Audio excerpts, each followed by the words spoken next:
In 1856, a 9-year-old enslaved girl named Sarah Sutton was buried alive on a Mississippi plantation. 3 days later, she clawed her way out of her grave. What happened next would turn Blackwood Plantation into the most feared place in the South. A story whispered about but never spoken aloud. A tale of death and vengeance that no one could explain and everyone wanted to forget. This is that story. August 1856, Blackwood Plantation, Mississippi. The heat was like a living thing, pressing down on everything, making it hard to breathe, hard to think, hard to survive. The cotton fields stretched out white and endless under a sky so blue it hurt to look at. 300 acres of wealth built on the backs of people who owned nothing, not even themselves. The plantation belonged to Margaret Sutton, a widow of 48 who had inherited it when her husband died in 1852. Margaret was tall and thin with gray eyes that never seemed to blink and a mouth that rarely smiled. She ran the plantation with an iron fist, determined to prove that a woman could manage such an enterprise as well as any man, better even. She kept detailed records of every expense, every bale of cotton, every enslaved person and their value. To Margaret, the plantation was a business. The people who worked it were inventory, nothing more. In 1856, a healthy adult male slave was valued at approximately $200. A strong woman might be worth $800 to $1,000. Children were valued lower, their price increasing as they grew and proved they could work. Margaret's ledger listed Sarah Sutton at $250, less than a quarter the value of an adult worker. Margaret considered this generous. Most plantation owners valued sickly children at $100 or less. Some would have sold Sarah south to the sugar plantations of Louisiana, where life expectancy was measured in years, not decades, where workers died so fast they had to be constantly replaced. Sarah Sutton carried Margaret's last name, not through any family relation, but through ownership. She was born on the plantation in 1847, the daughter of a woman named Ruth, who had been valued at $900 in Margaret's husband's ledger. Ruth died bringing Sarah into the world, reducing the plantation's assets by $900 and adding only $250 in return. From a business perspective, Sarah's birth was a net loss of $650. Margaret's husband had noted this in his records with obvious displeasure. From her first breath, Sarah was marked as different. She was small, even for a baby, weighing barely 5 pounds. She grew slowly, stayed thin no matter how much she ate. Her skin was lighter than most of the other enslaved children, suggesting her father was white, though no one ever spoke about who he might have been. Some whispered it was Margaret's late husband, but those whispers never lasted long. Dangerous questions had a way of getting people sold, or worse. By age 9, Sarah stood barely 4 feet tall and weighed maybe 50 pounds. She looked more like 6 than 9. Her eyes were large and dark, too old for her face, like she had seen things no child should see. She rarely spoke. When she did, her voice was so quiet people had to lean in close to hear. She never played with the other children, never ran or laughed or sang the songs they sang in the quarters at night. She just worked slowly and carefully and stayed as invisible as possible. Margaret called her the weak one and noted in her ledger that Sarah's value might need to be adjusted downward to $150 if she didn't improve. The overseer, a brutal man named Coleman Briggs, called her dead weight and worse things. Briggs was 35, built like a bull with hands that had broken bones and a whip he used too often. He earned $6 a month plus room and board, making him one of the highest-paid overseers in Yazoo County. He had worked at Blackwood for 6 years, earning his position through cruelty and efficiency. Briggs believed enslaved people were animals that needed to be broken, and he took pride in his ability to break even the strongest spirits. He had developed a reputation across 3 counties as an overseer who could make any plantation profitable by squeezing maximum productivity from workers. His methods were brutal but effective, at least in the short term. In his 6 years at Blackwood, cotton production had increased by 40%. That he had also buried 23 workers, including 7 children, in that same period was considered an acceptable cost of doing business. But Sarah confused him. You couldn't break someone who never fought back. You couldn't instill fear in someone who already seemed terrified of everything. You couldn't motivate someone who seemed to have given up on life before it even started. So he just made her work harder, pushed her past what her small body could handle, hoping she would either toughen up or die. He didn't care which. In his mind, she was a waste of food and resources, consuming more than she produced, dragging down the plantation's overall efficiency. The other enslaved people at Blackwood watched Sarah with a mixture of pity and frustration. An old woman named Esther, who had been at the plantation for 40 years and was now valued at only $150 due to her age and declining strength, tried to look after Sarah when she could. Esther had been purchased in 1816 for $600, considered prime breeding stock at age 20. She had given birth to 11 children over 25 years. 8 had been sold away. 3 had died in childhood. She had earned the plantation thousands of dollars in value through her children. Yet now that she was old and worn out, she was worth barely more than the sickly child she tried to protect. Esther would sneak Sarah extra food when possible, though food was carefully rationed and monitored. Workers received approximately 1 peck of cornmeal per week, 3 to 4 pounds of salt pork or bacon, and occasional supplements of molasses or vegetables. This diet, calculated to cost the plantation about 20 cents per person per day, was designed to provide just enough calories to keep workers functional, but not comfortable. Esther would give Sarah portions of her own rations, help her with the harder tasks. When no one was watching, hold her at night. When Sarah woke up screaming from nightmares she never talked about. Esther said Sarah reminded her of a bird with a broken wing, still alive but unable to fly, just waiting for something to end its suffering. She told the other women in the quarters that Sarah wouldn't live to see 15. The girl was too weak, too fragile, not meant for this world. Better she go to God sooner than later before life broke what little spirit she had left. The other women would nod sadly, having seen too many children die to argue with this logic. In their experience, death was sometimes the kindest thing that could happen to an enslaved child. There was a young man named Daniel, maybe 20 years old, valued at $4,200 in Margaret's ledger. He was strong and smart, worth his high price, with years of productive labor ahead of him. He had been born on the plantation, son of 2 valued workers, and had grown into exactly the kind of asset Margaret prized. He could pick 200 pounds of cotton a day in peak season. He could repair equipment. He could read numbers and keep basic records, making him useful for more than just field work. Daniel often worked near Sarah in the fields. He would try to help her, carry her cotton sack when it got too heavy, take over her row when she fell behind. But Briggs noticed everything, and helping someone else meant both people got punished. Briggs understood that solidarity among enslaved people was dangerous. Workers who helped each other might start thinking of themselves as a community with shared interests, rather than as individual assets. So he made sure to crush any signs of cooperation to keep everyone isolated and afraid. Still, Daniel tried. He couldn't help himself.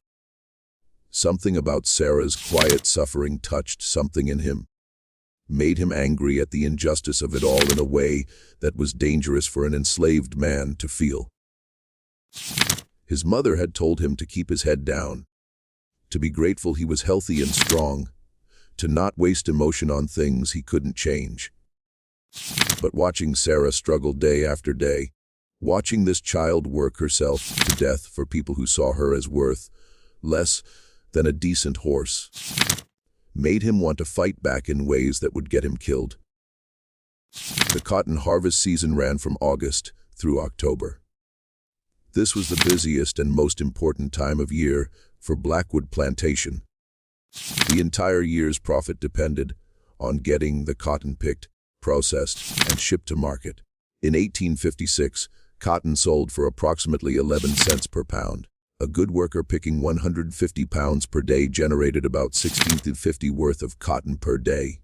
Over a 90-day harvest season, that single worker could produce almost $4,500 in revenue.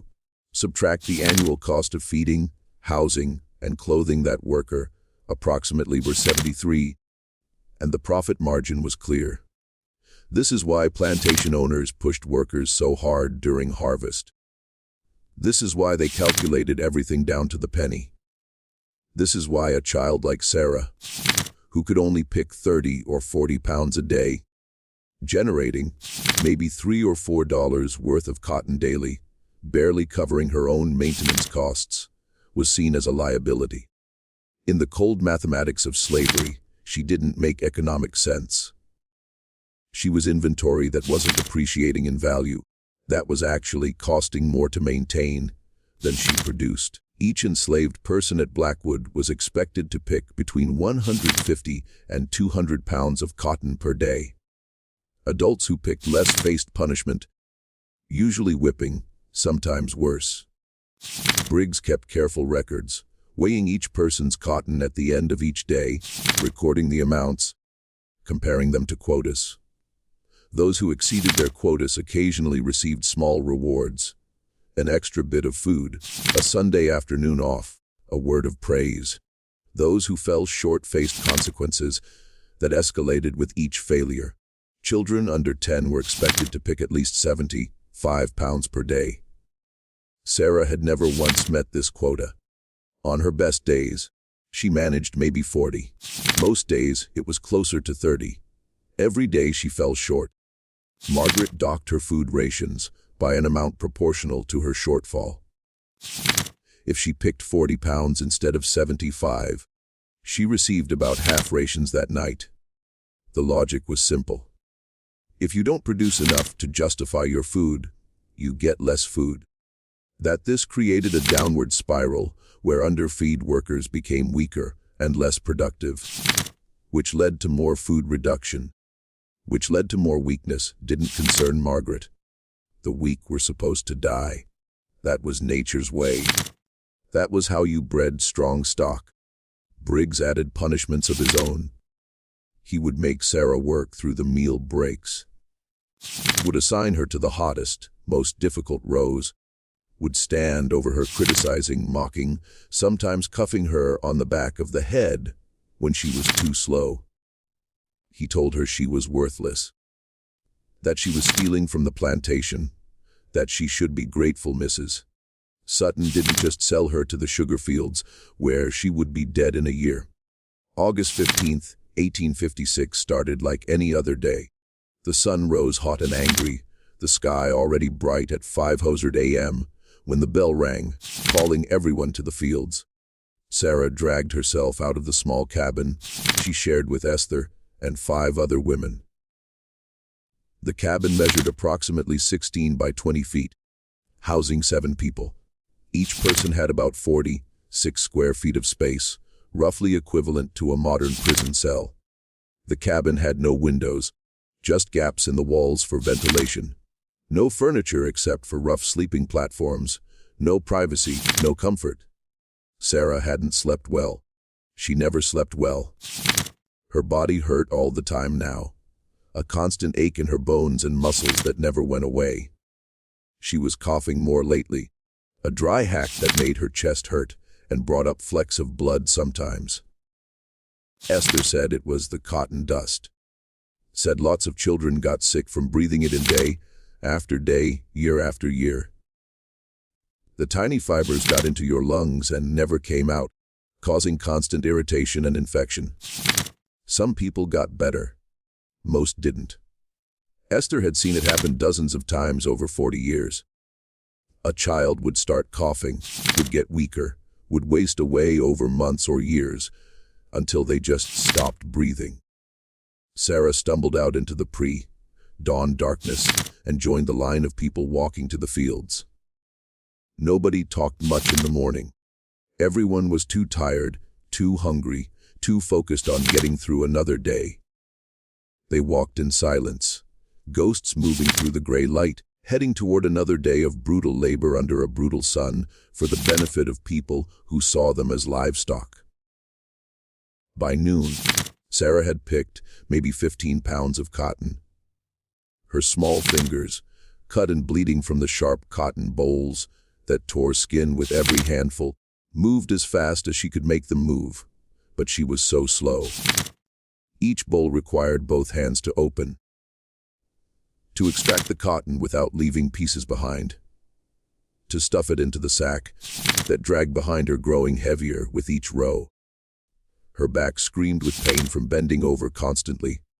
The sun was merciless, beating down with a heat that made the air shimmer and dance. She had been given 1 cup of water at sunrise and wouldn't get another until sunset 12 hours later. This was standard practice during harvest season. Water breaks took time away from picking. Margaret had calculated that allowing water breaks reduced daily productivity by approximately 8%.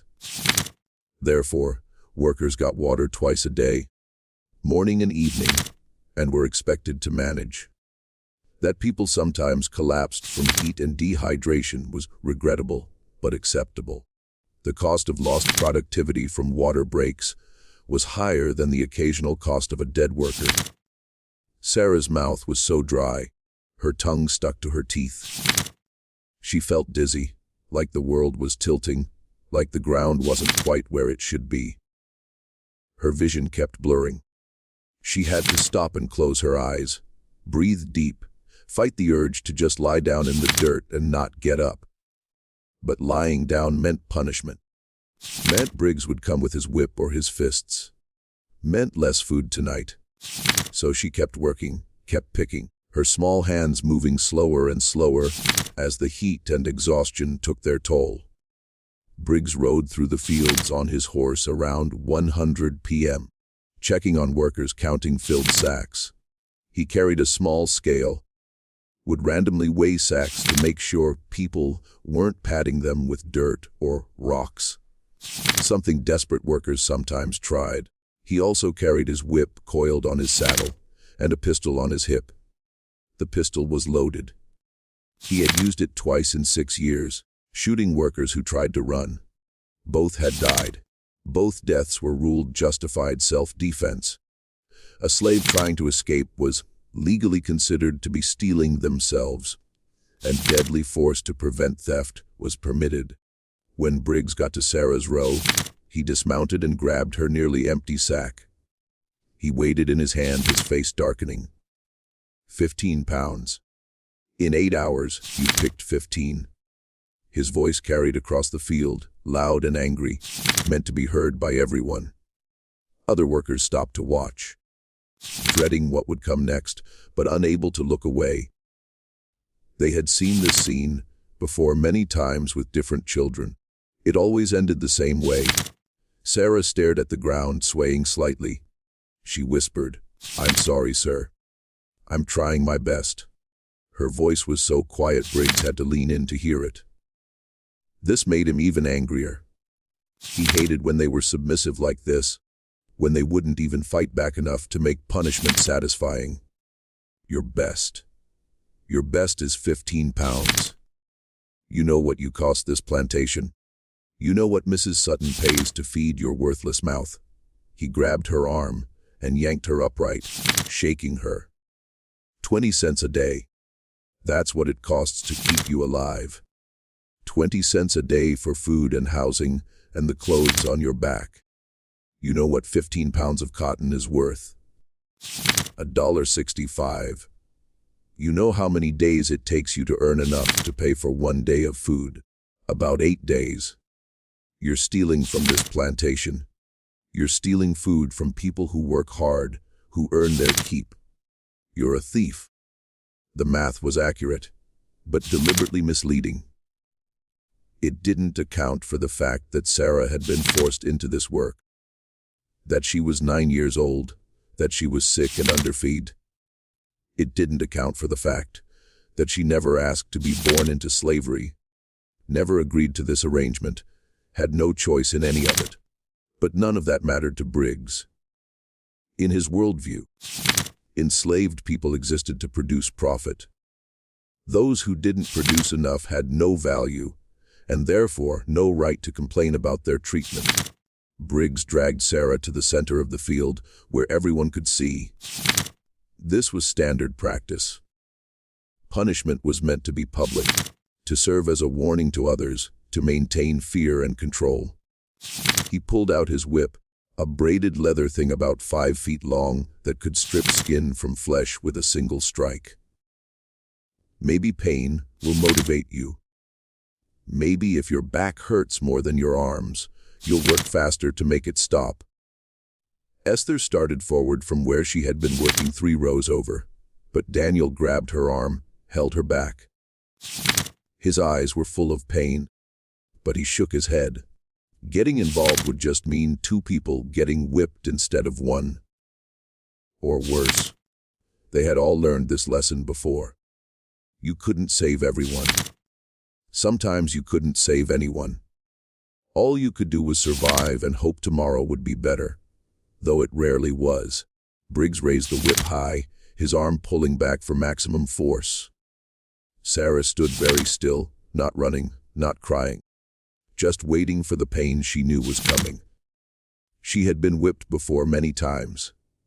She knew what it felt like. How the skin would split and burn. How the blood would run down her back.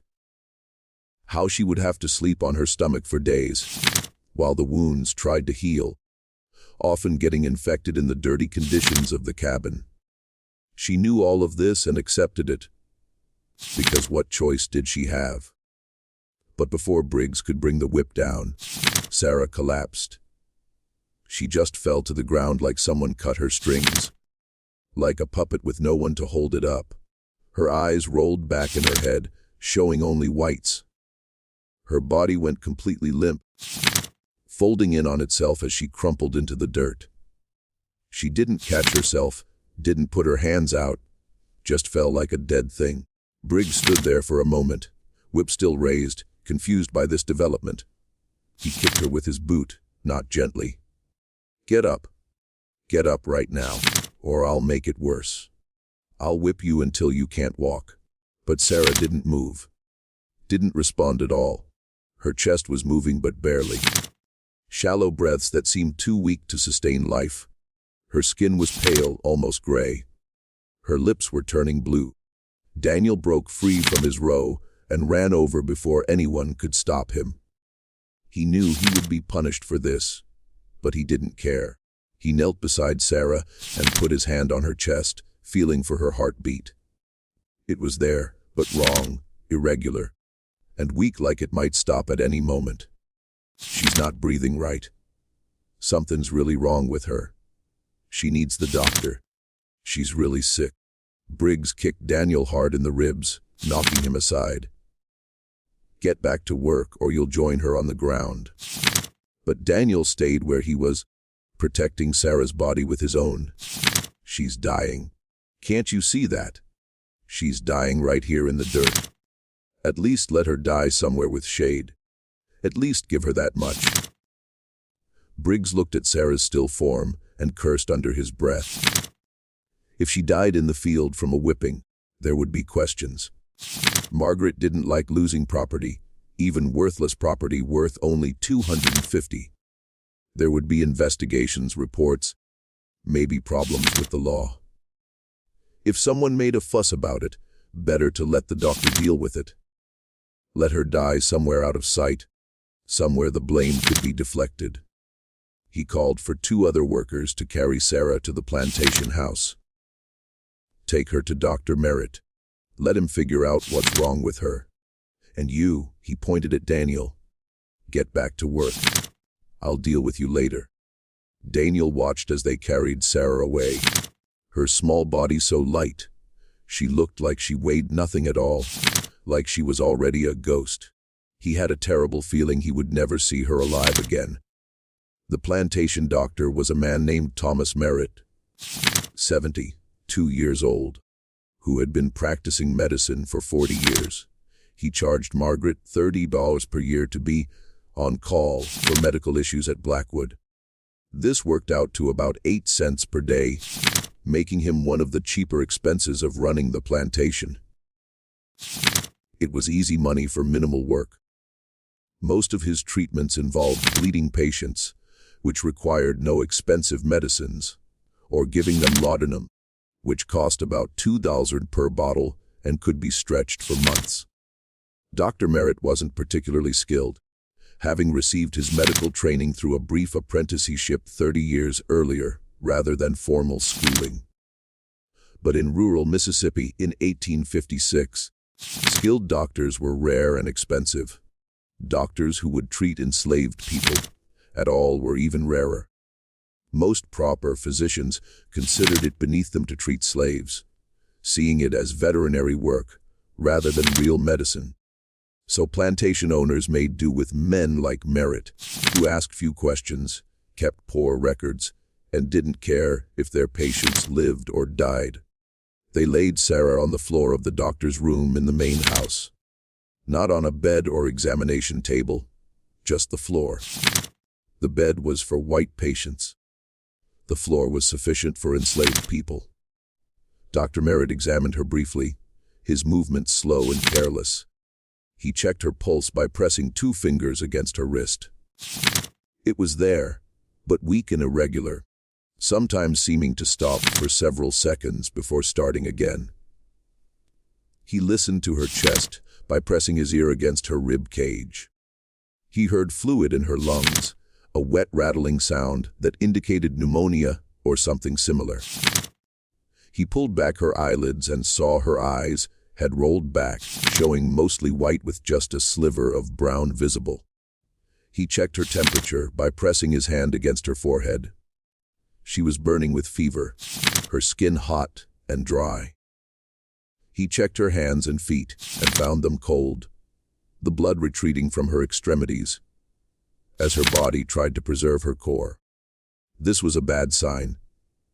It meant her body was shutting down, prioritizing vital organs over everything else. A desperate measure that often preceded death. Margaret stood in the doorway watching, her arms crossed, her face showing irritation rather than concern. This was an inconvenience, an interruption to her day. Well, what's wrong with her? Dr. Merritt stood up slowly, his knees creaking with age. She has pneumonia, I believe. Her lungs are full of fluid, combined with exhaustion, dehydration, malnutrition, and heat exposure. Her body is failing. She's in what we call systemic collapse. Multiple organ systems shutting down simultaneously. Margaret's face showed no emotion. She had heard similar diagnoses before. Workers died regularly on plantations. It was a normal part of doing business. Can you fix her? The question was asked the same way she might ask if he could fix a broken tool. Dr. Merritt shrugged, wiping his hands on his pants. I can try, but honestly, Mrs. Sutton, I'm not confident it would be successful. The medicine alone would cost about $5. Quinine for the fever, laudanum for the pain, perhaps some stimulants to strengthen her heart. The nursing care would take time away from more valuable workers. Someone would have to sit with her, give her water, keep her cool, monitor her condition. That's lost productivity. He paused, doing his own calculations. And even with treatment, I'd say her chances of survival are less than half. Probably closer to 1 in 3. She's been weak her whole life. This might just be nature taking its course. Sometimes the weak ones need to die so resources aren't wasted on them. That's just how the world works. Margaret did the math in her head quickly. $5 for medicine, perhaps another $5 in lost productivity from whoever had to nurse Sarah. 10 total to maybe save a girl worth 250. But only if she recovered fully and became a productive worker, which seemed unlikely given her history. If she recovered but stayed weak, she might never be worth more than 150 or even 100, making the investment a loss. And there was a 2 in 3 chance she would die anyway, making the entire 10 wasted. The smart business decision was clear. Margaret had built Blackwood's profitability by making smart business decisions, by not letting sentiment interfere with economics. "Don't waste the medicine," she said. Her voice was firm, final. "Make her comfortable. If she dies, she dies. God's will." This was a common phrase among slaveholders, attributing deaths to divine providence rather than their own decisions. It made it easier to live with. Dr. Merritt nodded. He had expected this answer. He had given similar advice dozens of times, and Margaret had always taken it. Why waste resources on a failing asset? Better to cut your losses. He gave Sarah a small dose of laudanum. Maybe a quarter teaspoon, just enough to dull her pain slightly, but not enough to waste valuable medicine on someone unlikely to survive. Then he left her lying on the floor and went to have his dinner. It was 3:00 in the afternoon on August 15, 1856. By 6:00 p.m., Sarah's condition had worsened significantly. Her fever had spiked higher, her skin now so hot it was almost painful to touch. Her breathing had become even more shallow and irregular, sometimes stopping completely for 10 or 15 seconds, before starting again with a wet, rattling gasp. She hadn't regained consciousness. She hadn't moved at all, except for occasional twitches and convulsions as her body fought its losing battle. Doctor. Merritt checked on her once more around 7:00 p.m. and shook his head with certainty. "She'll be gone by morning, probably much sooner, maybe an hour or 2 at most." He told Betty, one of the house servants valued it at 600, who served as a maid and occasional nurse, to watch the body and let him know when Sarah passed so he could sign the death certificate. Betty sat on a stool in the corner, watching this child die, feeling helpless and sad, but not surprised. She had watched many people die over her 30 years at Blackwood.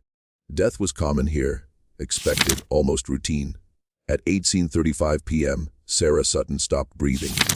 Her chest, which had been moving in those shallow, irregular breaths, went still. Betty waited a full minute watching, but there was no movement. She called for Dr. Merritt, who came down grumbling about being interrupted during his evening reading. He checked for a pulse in Sarah's wrist. Nothing.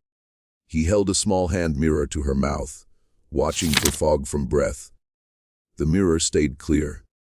He pressed his ear to her chest, listening for a heartbeat. Complete silence. Dr. Merritt pronounced Sarah dead at 18:35 p.m. August 15, 1856.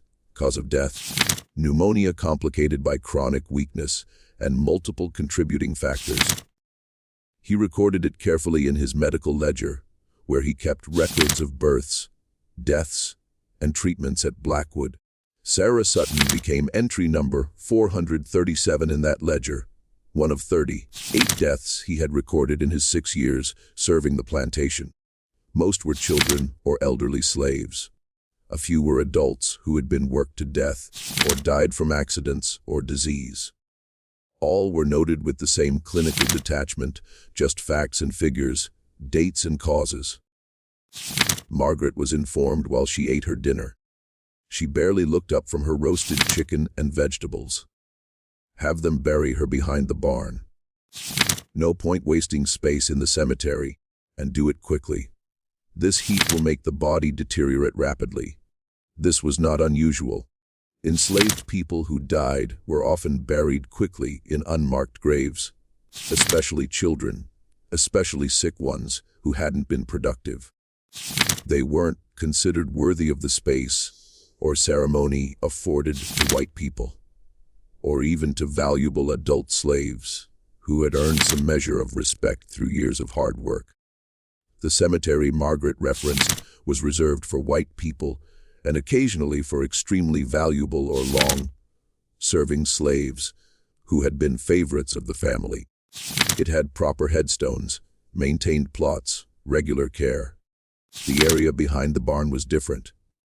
It was where dead animals were buried, where broken equipment was discarded, where anything considered waste was dumped and forgotten. Burying Sarah, there was a final insult, a last statement about her worth. Coleman Briggs was given the task of organizing the burial. He picked 2 workers, James and Moses, gave them shovels, and told them to dig a hole 4 feet deep behind the barn. He didn't provide a coffin. Coffins cost money, at least $5 to $200 for even a basic pine box. That was money Margaret wouldn't waste on a child who had cost the plantation more than she produced. He just had them wrap Sarah's body in an old piece of canvas that had once been used to cover cotton bales, but was now too damaged to be useful. The burial took less than an hour. James and Moses, both men in their 30s, dug the grave in silence, working quickly in the fading light. They had buried people before, too many people. The ground behind the barn was soft from previous burials, easy to dig. They dug down about 4 feet, creating a hole roughly 6 feet long and 2 feet wide, just barely big enough for Sarah's small body. They placed her in the ground, still wrapped in canvas, her face covered. No ceremony, no prayers, nothing. Briggs wouldn't allow it. Religious services for slaves had to be approved and supervised, and he wasn't going to waste time on a child who had been more trouble than she was worth. James and Moses filled the dirt back in, covering Sarah's body, patting it down flat. By 10:00 p.m., it was finished. Sarah Sutton was in the ground, 4 feet of Mississippi dirt between her and the world, forgotten before the dirt had fully settled. Esther watched from the quarters, tears running down her face. She had wanted to say goodbye, wanted to wash Sarah's body properly, according to the traditions her own grandmother had taught her, wanted to say a prayer over her grave. But she hadn't been allowed. None of the enslaved people had been allowed to participate in the burial. It was done quickly, efficiently, without sentiment or respect. Just another dead slave, another loss to be noted in the ledger and forgotten. Daniel stood beside Esther, his jaw clenched so tight his teeth hurt. His hands were balled into fists at his sides. She deserved better, he whispered, his voice rough with emotion he couldn't express more openly. She deserved so much better than this. Esther nodded, wiping her eyes. They all deserve better, child. Every single person who dies in this place deserves better. But this is the world we live in. This is what they think we're worth. Less than animals, less than dirt. They stood there until full dark, watching the unmarked grave, saying their own quiet prayers, mourning a child they had known for 9 years who had never been allowed to truly live. Then they went back to their cabin, because the work bell would ring again at 5:00 a.m., and they had to be ready. Life at Blackwood Plantation continued. The cotton didn't stop growing because a child died. The work didn't pause for grief. Everything just moved forward like Sarah had never existed. The next day, August 16th, life returned to normal. People went to the fields. Cotton was picked. Quotas were enforced. Margaret noted Sarah's death in her ledger with a simple entry. Sarah Sutton, age 9, died August 15, 1856. Loss of asset value, $250. She would claim it as a business loss on her taxes, perhaps reducing her burden by a few dollars. The grave behind the barn was unmarked and already starting to sink slightly as the dirt settled and compressed. August 17th passed the same way. Work, heat, exhaustion, sleep, repeat. Nobody talked about Sarah. Talking about the dead was considered bad luck. And besides, what was there to say? Another child had died. It happened all the time. You mourned if you could.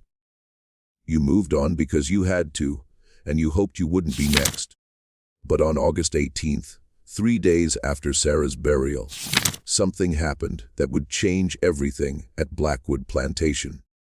The night of August 18th was hot and still, the air heavy with moisture that promised rain, but never delivered. There was no breeze, no relief from the oppressive heat, even after the sun went down. Most people at Blackwood were asleep by 9:00 p.m., exhausted from another brutal day of labor. The few who were still awake, sitting outside their cabins, trying to find some cooler air, heard it first. A sound that didn't belong. A scraping sound like something digging or clawing, coming from the direction of the barn. At first, they thought it was an animal, maybe a dog or raccoon getting into something. But then the sound got louder, more deliberate, more purposeful. And the dogs, all 6 of them that lived around the plantation, started barking, all of them, all at once, in a way that made your skin crawl, in a way that spoke of primal fear, rather than territorial aggression. This wasn't their normal barking at an intruder or another animal. This was different. This was the sound dogs make when they sense something fundamentally wrong, something that violates the natural order. They barked and howled, backing away from the barn, hackles raised, some of them trembling. One of the dogs urinated in fear, which dogs don't do unless they're absolutely terrified. James, one of the house servants, valued at $700, who often had night duties, grabbed a lantern and went to investigate.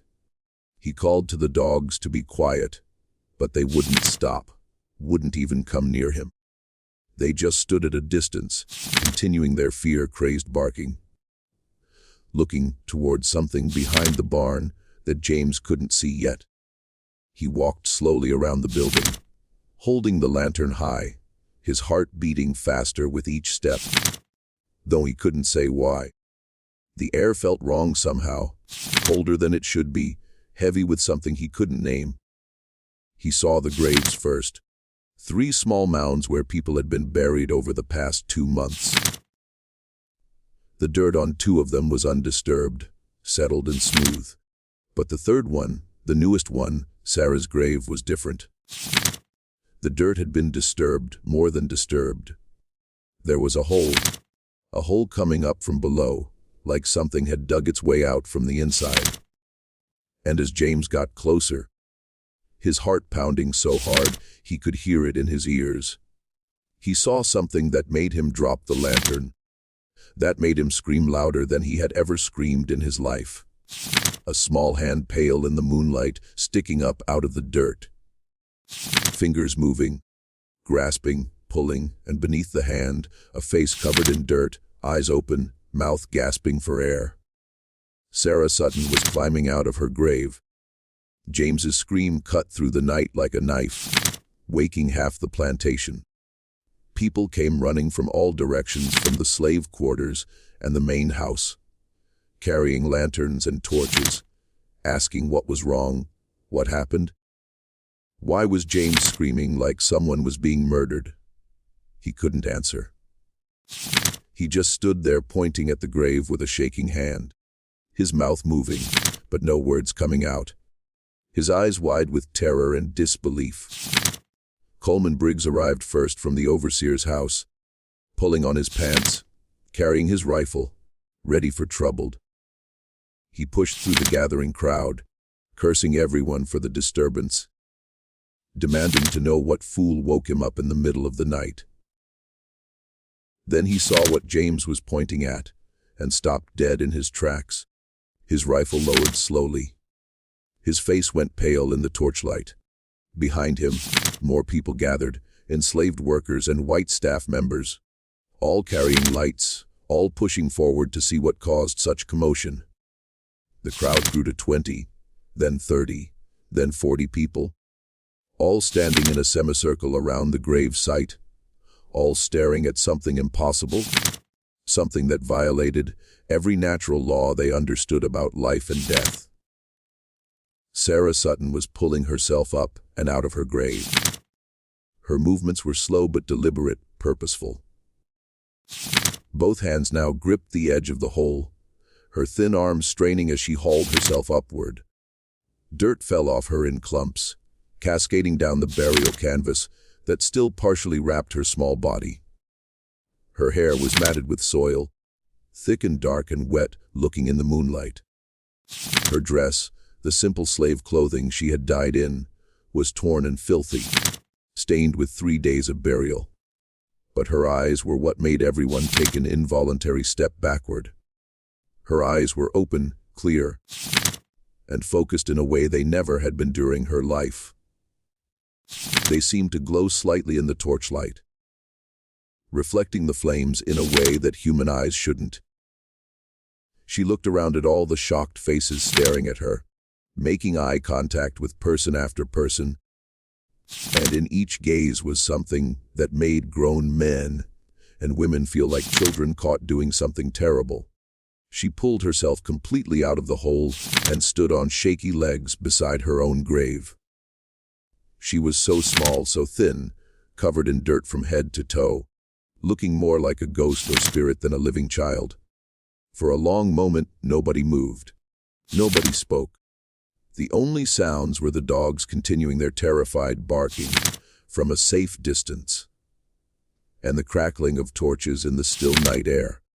It was impossible. Everyone knew it was impossible. Sarah Sutton had been dead. Dr. Merritt had pronounced her dead 3 days ago. He had checked her pulse multiple times, held a mirror to her mouth, listened to her chest. She had no heartbeat, no breath, no signs of life whatsoever. They had buried her 4 feet underground, wrapped in canvas. No air could get into that grave. No water, no food. A person could not survive being buried for 3 days. It was medically, physically, scientifically impossible. Yet here she stood, breathing, moving, alive. Esther was the first to break from the crowd. She pushed through the stunned onlookers and ran to Sarah, falling to her knees in front of the girl. Her hands reached out but hesitated, afraid to touch, afraid this was a ghost or hallucination, afraid that touching would make it disappear. "Child Sarah, is that really you? Are you really alive?" Her voice was shaking, tears already streaming down her weathered face. Sarah looked down at Esther and nodded slowly. When she spoke, her voice was different from before.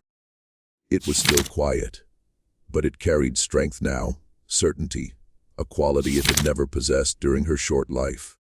Her vocal cords were raw and damaged from 3 days without water, making her voice rough and scratchy. But somehow that made it more commanding, more serious. "Yes, Esther, it's me. I'm alive. I came back." The words hung in the air like smoke. I came back, not I woke up or I survived. I came back as if death had been a place she visited and then left. As if she had made a choice to return rather than simply never having been fully dead. The distinction was subtle, but everyone felt it. That sense that this was something more than a medical mistake or miraculous recovery.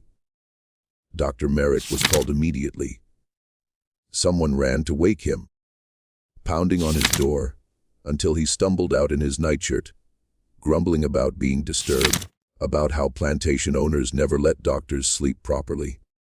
He was 72 years old, and sleep didn't come easy anymore. He needed his rest. But when the servant grabbed his arm and dragged him toward the barn, stammering about Sarah Sutton being alive, Dr. Merritt went from annoyed to terrified in seconds. He arrived at the grave site, breathing hard from the exertion, his old heart pounding when he saw Sarah standing there covered in dirt, but clearly alive and conscious. His face went white as chalk. His legs almost gave out. Someone had to catch his arm to steady him. He had pronounced her dead. He had signed the certificate. He had been absolutely, completely, professionally certain. But there she was, standing and breathing and looking at him with those strange knowing eyes. Dr. Merritt rushed forward, his medical training overriding his fear. He grabbed Sarah's wrist, pressing his fingers against the pulse point. It was there, strong and steady, beating at about 70 beats per minute, perfectly normal for a child her age. He pressed his ear against her chest, listening. Her heart was beating regularly. No irregularities, no signs of the failure he had diagnosed 3 days ago. He pulled back her eyelids to examine her pupils. They were normal, reactive to the torchlight. No sign of the rolled, back death state he had observed. He checked her temperature by pressing his hand against her forehead and neck. She was warm, normal body temperature, not the cold stillness of death or the burning fever that had consumed her before. He checked her hands and feet. Blood flow was good. Color was returning. Fingers and toes moved normally when he asked her to wiggle them. He listened to her lungs. They were clear. No fluid, no rattling, no sign of the pneumonia that had been killing her 72 hours ago. "This is impossible," Dr. Merritt whispered, more to himself than to anyone else. "You were dead. I checked 3 times, 4 times even.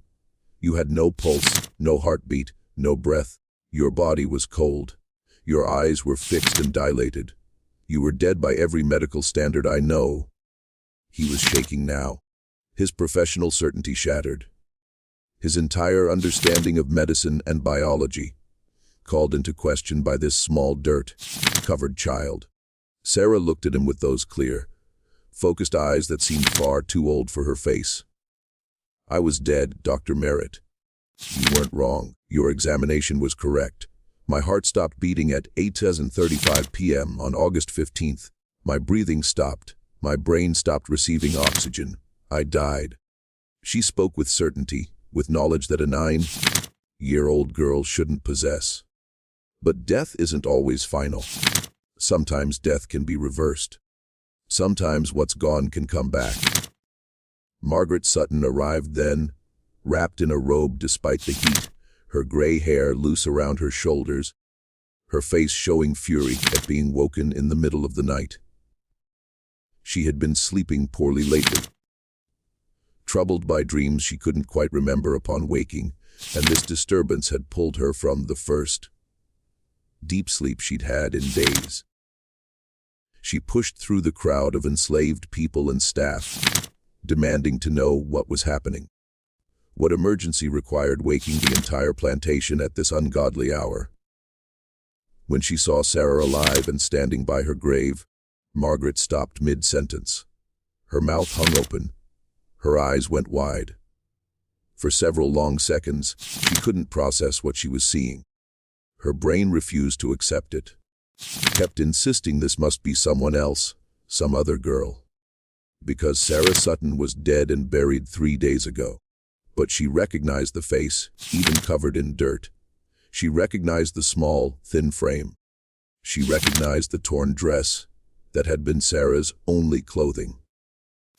Margaret's expression went from confusion to something that might have been fear, though she would never have admitted it. She was a practical woman who believed in facts and figures, in things that could be measured and calculated. Death was final. Dead people stayed dead.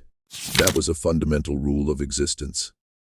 Yet here was evidence that challenged that rule, that suggested reality was more complicated and terrifying than her neat ledgers and calculations allowed for.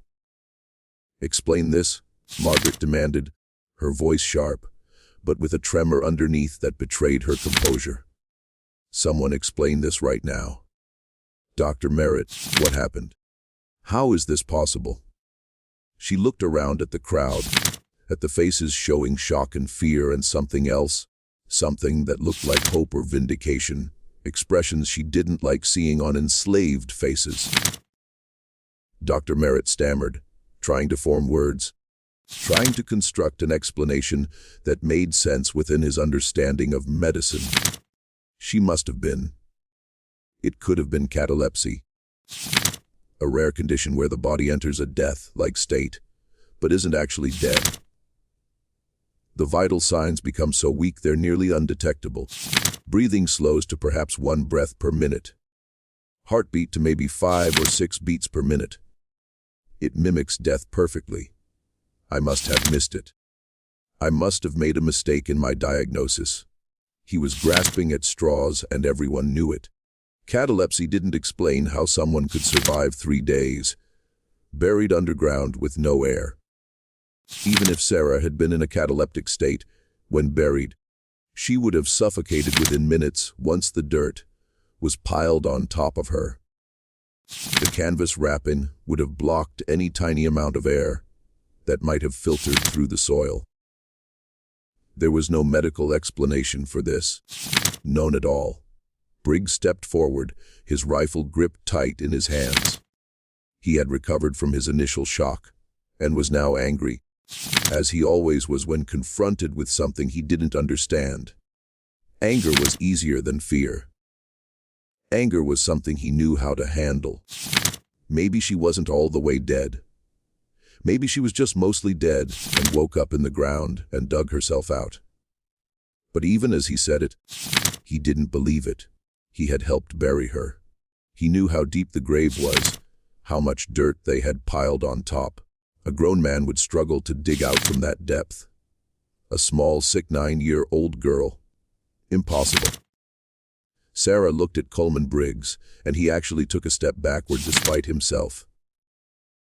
Despite his size and strength and the rifle in his hands, there was something in her gaze that stripped away his bravado, that made him feel exposed and vulnerable. I didn't dig out, Mr. Briggs. The earth released me. It didn't want me. Death sent me back. Her voice was quiet, but it carried. Everyone in the crowd heard her clearly. I was in darkness for a long time, cold and alone. I couldn't breathe, but I didn't need to. I couldn't move, but I didn't hurt. I just existed in nothing for what felt like forever. She turned slowly, looking at all the faces gathered around her. Then something spoke to me. I don't know what it was. A voice without sound. It said I could stay there in the dark or I could go back. But if I went back, I would have to finish something. I would have to make things right. I would have to show them. She looked directly at Margaret now. Show them what they did. Show them what we're worth. Show them that you can't just throw people away like garbage and expect no consequences. The crowd of enslaved people started murmuring, whispers spreading like ripples in water. Some made signs against evil. Old gestures their grandparents had brought from Africa, symbols meant to ward off spirits and unnatural things. Some whispered prayers calling on Jesus or older gods seeking protection from whatever this was. But others looked at Sarah with something different in their eyes. Something like recognition, like she represented something they had been waiting for without knowing it. Because they all understood what they were seeing, even if they couldn't explain it. This wasn't a medical mistake. This wasn't someone waking up from a coma. This was something that shouldn't be possible, but was happening anyway. This was the natural order breaking, bending, allowing something through that normally stayed on the other side. This was resurrection, or visitation, or possession, or something else they had no name for. Whatever it was real, and it was standing in front of them covered in grave dirt. Margaret tried to take control of the situation, tried to impose her authority and restore the order that made her world function. This is nonsense. Superstitious nonsense. The girl was in a coma or cataleptic state. Dr. Merritt made an understandable error in diagnosis. Sarah, you were very sick and confused. You woke up disoriented and managed to dig yourself out somehow. That's all. This is a medical mistake and a fortunate survival. Her voice was firm, commanding, but her hands were shaking. Everyone go back to bed. Sarah will be examined properly in the morning. This incident is over. But nobody moved. They all just stood there staring at Sarah, waiting to see what she would do next, what she would say. The power dynamic had shifted somehow in ways Margaret could feel, but not quite understand. Her words, which normally would have scattered the crowd immediately, had no effect. For the first time in her life, Margaret Sutton stood in front of enslaved people and felt powerless. Sarah looked at Margaret for a long moment, and when she spoke, her voice was calm but carried absolute certainty. "You're lying, Mrs. Sutton. To them and to yourself. You know I was dead. Dr. Merritt knows. Briggs knows. Everyone here knows. I had no heartbeat, no breathing. I was cold and stiff. I was dead for 3 days." She took a step toward Margaret, and Margaret, actually, stepped backward. Something she would never normally do in front of enslaved people. "3 days ago, you decided I wasn't worth saving. You did the math. 5 eyes for medicine versus 250 of value. You calculated that saving me wasn't a good investment." The crowd was completely silent now. Everyone listening, everyone watching this small child confront the most powerful person on the plantation without fear, without deference, without the submission that had been beaten into them since birth. Sarah continued, her voice growing stronger. "You put a price on my life and decided it wasn't high enough. You let me die to save 5. You buried me behind the barn like a dead animal because you thought I was worthless." Margaret's face flushed red with anger and embarrassment. "That's not how it was. That's not. Medical decisions are complicated. The treatment wouldn't have worked. You were too far gone. I made a practical decision based on expert advice." But her voice was defensive, lacking its usual authority because Sarah was right. That was exactly how it had been. Margaret had done the calculation and decided Sarah wasn't worth the cost. Sarah smiled, and it was not a child's smile. It was knowing ancient, carrying weight that no 9-year-old should possess. "I know what I'm worth now, Mrs. Sutton. I'm worth more than your whole plantation. I'm worth more than everything you own because I came back from death. I walked in darkness and returned to light. I crossed a threshold that no one crosses, and then crossed it again, going the other direction. I am proof that your calculations are meaningless, that your ledgers don't capture what matters, that you don't control everything you think you control." She spread her arms wide, gesturing at the crowd around her. "We are all worth more than the prices you put on us. Every single person here. We're not inventory. We're not assets. We're human beings with souls and dignity. And I came back to prove it. I came back to show everyone what you really are, what you did, what you do every single day to all of us." Margaret tried to speak, but no words came out. She opened her mouth and closed it again, her face cycling through expressions of rage, fear, and confusion. She looked around at the crowd, at her overseer, at her doctor, seeking support, seeking someone to back her up to restore order. But Briggs was staring at Sarah with barely concealed fear. Dr. Merritt was shaking, pale as death, unable to reconcile what he was seeing with everything he thought he knew about medicine. And the enslaved people were looking at Sarah with expressions that terrified Margaret more than anything else. They were looking at her with hope, with belief, with the kind of dangerous faith that could lead to rebellion, to uprising, to the complete collapse of the system that kept them controlled. Hope was the most dangerous thing slaves could have. Hope made them stop accepting their condition. Hope made them start imagining alternatives. Hope made them willing to risk everything for the chance at something better. Briggs finally found his voice, tried to reassert control in the only way he knew how, through threats and violence. He raised his rifle, pointing it at Sarah, his finger on the trigger. "That's enough. You don't talk to Mrs. Sutton that way. You're still property. You're still a slave. You don't get to make speeches and accusations. This is over right now. You're going to..." He stopped because Sarah was looking at him, really looking at him, and her eyes had changed.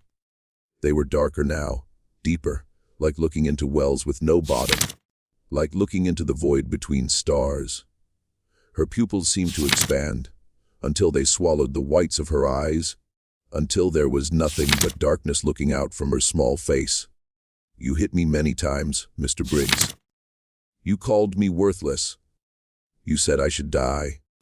You said I was stealing food by being alive. You were right about the dying part." Her voice had changed too, deeper with harmonics that didn't seem to come from human vocal cords.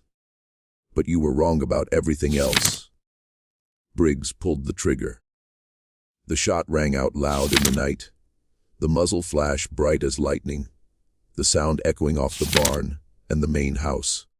Everyone screamed or ducked or dove for cover. The shot was point blank, maybe 10 feet, and Briggs was known as an excellent marksman who could shoot a rabbit at 50 yards. But the bullet didn't hit Sarah. It struck the ground 3 feet to her left, kicking up a small spray of dirt. Briggs stared at his rifle in confusion, in disbelief. How had he missed? How was that possible? He raised the rifle again, aimed more carefully this time, his hands shaking, but his aim steady. He fired again. This shot went high, whistling over Sarah's head by at least 2 feet. He fired a third time, a fourth time, emptying the rifle. Every shot missed. Every single one, despite perfect aim, despite a stationary target, despite years of shooting experience. The bullets went everywhere except where they were aimed. Like some invisible force was deflecting them, bending their trajectories at the last moment. Sarah walked toward Briggs slowly. He backed away, his hands shaking so badly now he dropped the empty rifle. His face showed pure terror. All the bravado and cruelty stripped away, leaving just a frightened man confronting something he couldn't understand or control. "Stay away from me. Stay away." He turned and ran toward his house, stumbling over his own feet, not looking back, running like a child fleeing a nightmare. Sarah didn't chase him. She just watched him go, her expression calm, almost sad. Then she looked at the crowd of enslaved people, and her expression softened. When she spoke again, her voice was back to normal, or as normal as it could be given the circumstances. "I'm not here to hurt you, any of you. I'm not a monster or a demon or anything evil. I'm just Sarah. But something happened to me in those 3 days. Something changed me, showed me things, gave me purpose." She looked at Margaret again. "I'm here for the ones who hurt us. The ones who decided our lives don't matter. The ones who treat us like animals or property or numbers in a ledger. It starts with them." She pointed at Margaret. "It starts with the people who make the calculations, who decide who lives and who dies based on profit and loss, who create a system where a child's life is worth less than $5 of medicine." Margaret finally found her voice, though it came out shaky and weak. "You're insane. You're a child having delusions from trauma and oxygen deprivation. Someone grab her and lock her in the barn until morning. We'll deal with this when everyone can think clearly." But nobody moved to grab Sarah. Nobody wanted to touch her. Even the white staff members, who normally would have jumped to obey Margaret's orders, stood frozen, unwilling to approach this small girl who had clawed her way out of a grave. Sarah looked around at all of them one more time, her gaze lingering on Esther, on Daniel, on the other enslaved people who had known her, who had watched her suffer, who had mourned her death. "I came back to make things right, to show everyone the truth. It won't be quick, and it won't be easy, but it will happen. Justice is coming to Blackwood Plantation, the kind of justice that doesn't care about property laws or economics. The kind that balances the scales, no matter what it costs." Then she turned and walked slowly toward the slave quarters, toward the cabin she had shared with Esther. The crowd parted to let her through, people stepping aside quickly, not wanting to block her path. Some reached out as if to touch her, but pulled their hands back at the last moment, afraid or reverent, or both. Sarah walked with her head up, her back straight, moving with a confidence and dignity she had never shown in life. She looked like someone who had nothing left to fear, because she had already experienced the worst thing possible and survived it. She went into the cabin and lay down on her sleeping mat, the same mat where she had slept for 9 years, where she had died in spirit long before her body gave out. Esther followed her inside, not knowing what else to do. Needing to be near this child she had tried to protect and failed to save. Sarah closed her eyes and within minutes appeared to be sleeping, her breathing deep and regular, her face peaceful in a way it never had been before. Esther sat beside her, staring at the girl who had died and somehow come back. She reached out carefully and touched Sarah's face, half expecting her hand to pass through like Sarah was a ghost or spirit. But the skin was solid and warm, real flesh and blood, unmistakably alive. Yet when Esther pulled her hand back, there was dirt on her fingers. Dirt from the grave, soil that had covered Sarah's body for 3 days, earth that should have been her final resting place. And Esther knew deep in her heart, in the part of her that remembered older beliefs her grandmother had taught her before Christianity tried to replace them, that Sarah had told the truth. She had died. She had been somewhere else, somewhere beyond life. And she had come back for a reason. The dead didn't return without purpose. They came back when there were debts unpaid, when justice had been denied, when the scales needed balancing. Outside, the crowd slowly dispersed. People returning to their cabins, but knowing sleep would be impossible. They would lie in their beds and stare at the ceiling and replay what they had witnessed, trying to make sense of it, trying to fit it into their understanding of how the world worked. Some would pray, some would cry, some would feel hope for the first time in years. Hope that maybe their suffering wouldn't last forever, that maybe there were forces in the universe that cared about justice even when humans didn't. Margaret stood in front of her house watching the quarters, her mind racing. This had to be explained, had to be rationalized, had to be controlled before it spread beyond the plantation. People didn't come back from the dead. That was superstition, ignorance, primitive beliefs. There had to be a logical explanation, catalepsy, premature burial, somehow digging out something scientific that made sense within the natural laws she understood. But in her heart, in the part of her that still believed in things beyond money and property and profit, in the part she tried to ignore because it interfered with business, Margaret knew something terrible had happened. Something had shifted at Blackwood Plantation on this hot August night. The natural order had been violated. The dead had returned, and whatever came next, whatever consequences followed from that impossible resurrection would not be in her control. Doctor. Merritt sat in his room, staring at the death certificate he had signed 3 days ago. The paper seemed to mock him, every word proof of his failure, evidence that his certainty had been misplaced, that his professional judgment was worthless.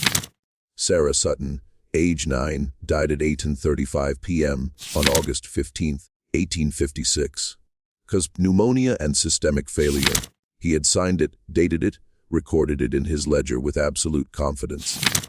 But Sarah Sutton was not dead. She was sleeping in the quarters right now, breathing and alive. He had been wrong or something impossible had happened.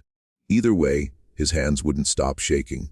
Either way, his entire understanding of medicine and death and the boundary between them had been shattered. He pulled out a bottle of whiskey, something he rarely indulged in, and poured himself a large glass. He needed to dull the fear, needed to stop thinking about what he had seen, needed to forget the look in Sarah's eyes when she said, "I was dead." Coleman Briggs barricaded himself in his room, pushing furniture against the door, loading every gun he owned. He had 6 rifles now ready and 2 pistols, all loaded and primed. He kept the lamps burning, terrified of the dark, terrified of what might be hiding in shadows. Every sound made him jump. Every creak of the floorboard sounded like footsteps. Every movement of curtains in the breeze looked like a small figure standing in the corner. He told himself he wasn't afraid of a child. He had broken grown men, had beaten people who begged for mercy, and laughed while doing it. He was strong, powerful, feared by everyone on the plantation. But that thing he had seen, those eyes looking at him, that voice promising consequences, that wasn't a child. That was something else wearing a child's face, and it knew his sins. It knew every time he had hit her, every insult he had spoken, every moment of cruelty. It remembered all of it, and it had come back to collect payment. As dawn approached on August 19th, Blackwood Plantation sat in an uneasy quiet that felt more threatening than any loud disturbance. The sun would rise soon, painting the sky in reds and oranges. People would have to go to the fields. Work would have to continue. Cotton needed picking regardless of what impossible things happened in the night. Margaret would try to restore order, to make everyone forget what they had seen, to explain it away as medical error and mass hysteria and nothing more. But they all knew the truth. Something had come back from death. Something that remembered every cruelty, every injustice, every calculation that valued profit over human life. Something that promised consequences, that spoke of justice and balance and debts that needed paying. And whether it was Sarah Sutton returned from the grave or something else using her body, the result was the same. Blackwood Plantation would never be the same again. The morning of August 19th dawned gray and heavy, the sky covered in clouds that threatened rain but delivered none. That just hung there oppressive and dark, like a ceiling pressing down. The air felt thick, hard to breathe, charged with something electrical and wrong. The plantation felt different, looked different, though nothing physical had changed. It was the atmosphere, the feeling, like the land itself knew something terrible had happened and was waiting to see what came next. The bell rang at 500 a.m., as always, calling people to the fields. But this morning, many were reluctant to leave their cabins. They gathered in small groups, whispering, glancing toward the cabin where Sarah slept, afraid to go near, but unable to look away. The bravest among them approached Esther's cabin and peered through the gaps in the walls, trying to see if Sarah was still there, if she was real, if last night had actually happened, or was some shared fever dream brought on by heat and exhaustion and desperation. Sarah was there, sleeping peacefully, her chest rising and falling with regular breaths. She looked normal in the morning light, just a small girl who needed to wash the dirt from her hair and skin.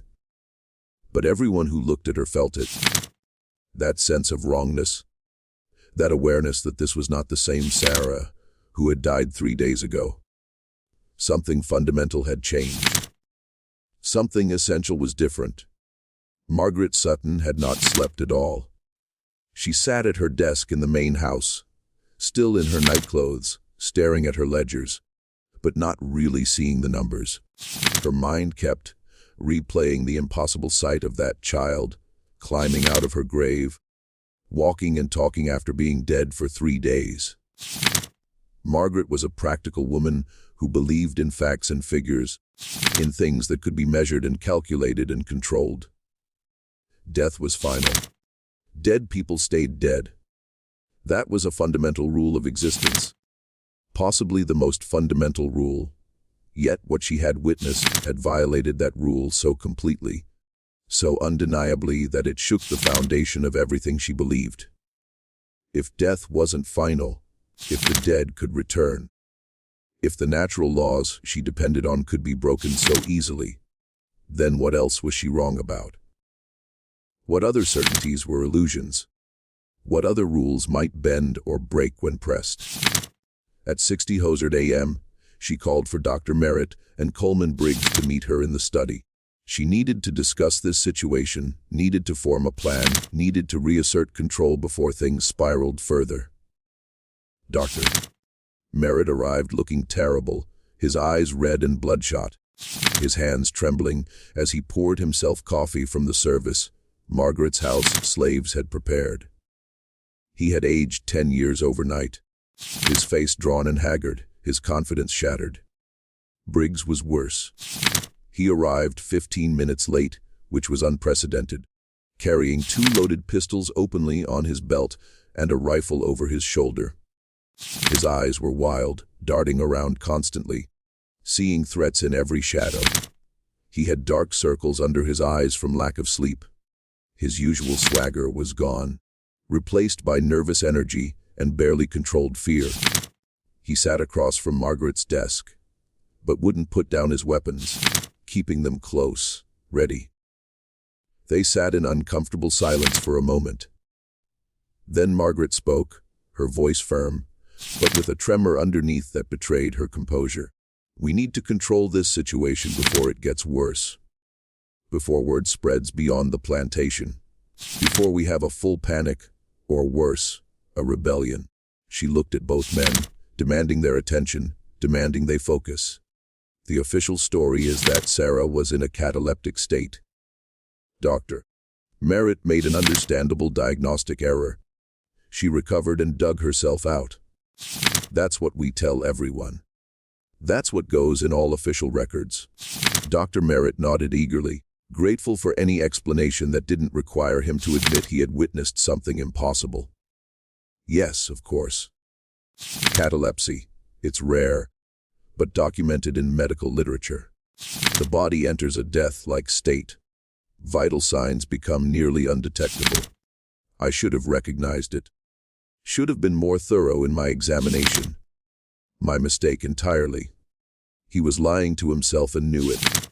But lies were easier than truth, when truth meant abandoning everything you thought you understood about the world. Briggs leaned forward, his jaw tight. What about what she said about coming back from death, about making things right? She threatened you directly, ma'am. That can't be allowed. She needs to be punished severely. Needs to be sold south immediately, before she causes real trouble, before she infects the others with her crazy talk. His voice carried desperation, the need to remove the source of his fear, to make the threat go away. Margaret considered this. Selling Sarah would remove the immediate problem from Blackwood, but it would also spread the story.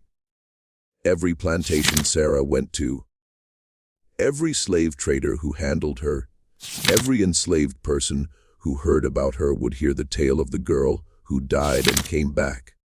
The story would spread like wildfire through slave communities across the South, passed along the invisible networks of communication that moved information faster than any telegraph. That kind of story was dangerous. It would inspire hope, and hope was the most dangerous thing enslaved people could possess. Hope made them stop accepting their condition. Hope made them believe in alternatives, in possibilities beyond their current suffering. Hope could lead to resistance, to escapes, to rebellions that would cost Margaret everything.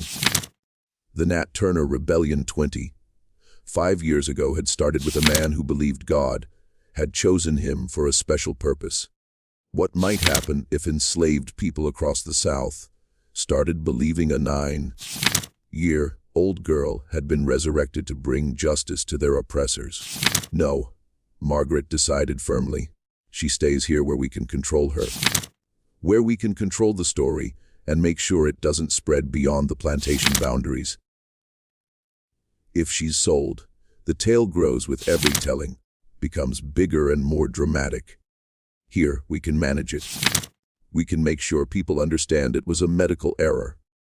Nothing supernatural, nothing that should inspire hope or resistance. She looked at both men with determination. Sarah is sick, confused.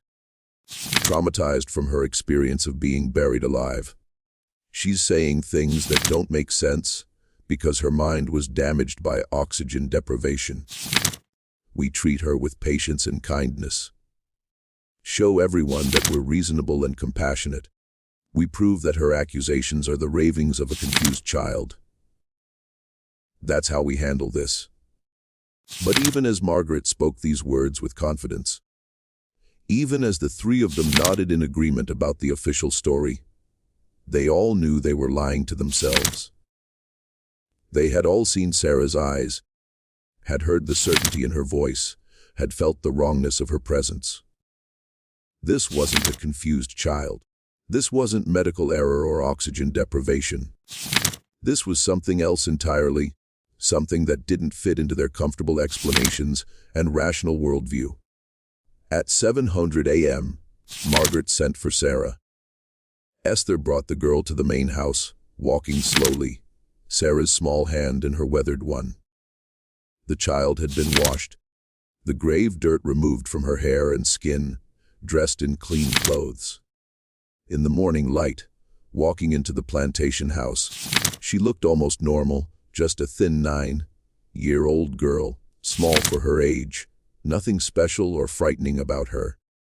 But when she entered Margaret's study, when she stood across the desk from the woman who owned her, who had decided she wasn't worth saving, the atmosphere in the room changed. The temperature seemed to drop. The air felt heavier. The sunlight coming through the windows seemed dimmer, filtered through something invisible, but present. Margaret felt it. Briggs felt it. Dr. Merritt felt it. That sense of being in the presence of something that shouldn't exist. Margaret studied Sarah carefully, looking for some sign of the terrifying figure from last night, looking for evidence of disease or damage that would support her explanation of trauma and confusion. But Sarah looked back at her with calm, clear eyes, old eyes in a young face, eyes that had seen things Margaret couldn't imagine, eyes that judged and found her wanting. Sarah. Margaret began using her gentlest voice, the tone she reserved for important guests or difficult negotiations. You gave us all quite a scare last night. Dr. Merritt tells me you were very sick. You fell into a kind of deep sleep called catalepsy that made you seem dead. It's very rare, but it happens. Your mind and body shut down to preserve life. That's why we thought you had died. That's why we buried you. It was a mistake. A terrible mistake, but an understandable one. Margaret leaned forward, trying to seem concerned and caring rather than calculating.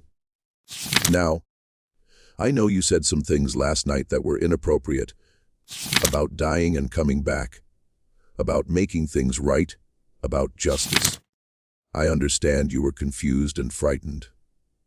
You had just woken up buried alive, which would terrify anyone, especially a child.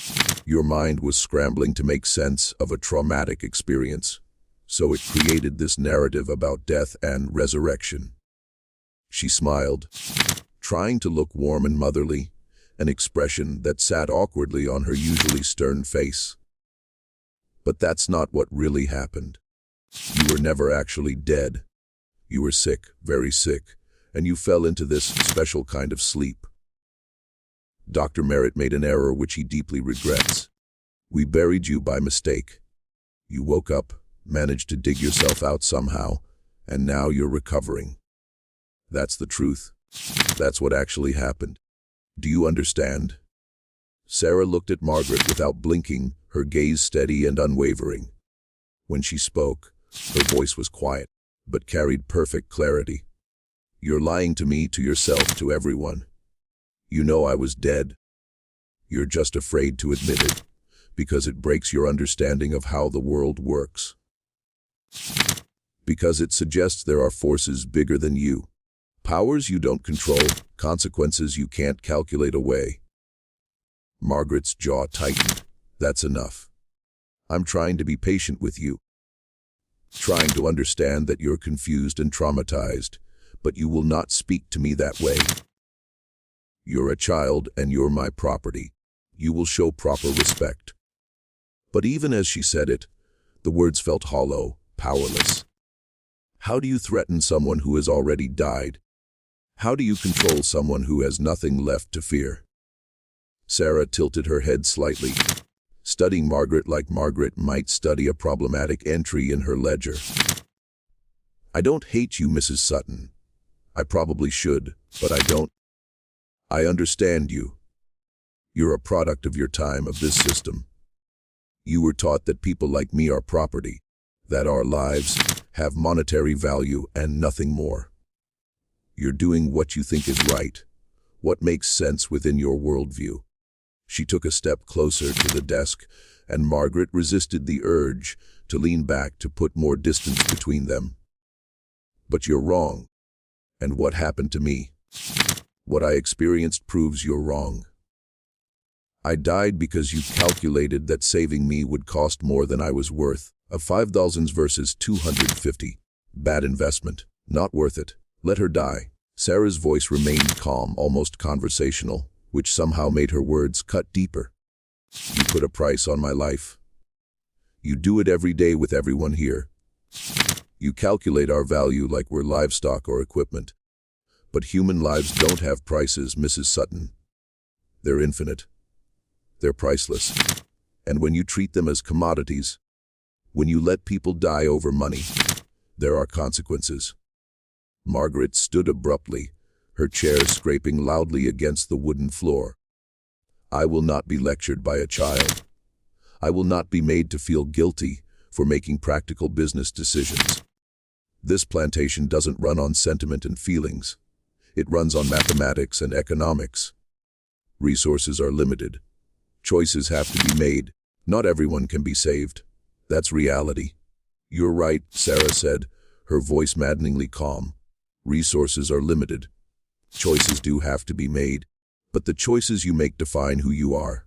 They define your soul. And you chose to let a 9-year-old girl die rather than spend $5 on medicine. That choice says everything about who you are, Mrs. Sutton. That choice will follow you for the rest of your life." She turned to leave, then paused at the door. "You asked what I want, why I came back. I came back to make you see, to make you understand what you've done, what you do every day. I came back to be a reminder that you can't just erase people who aren't profitable enough. I came back to haunt your conscience until you either change or it destroys you."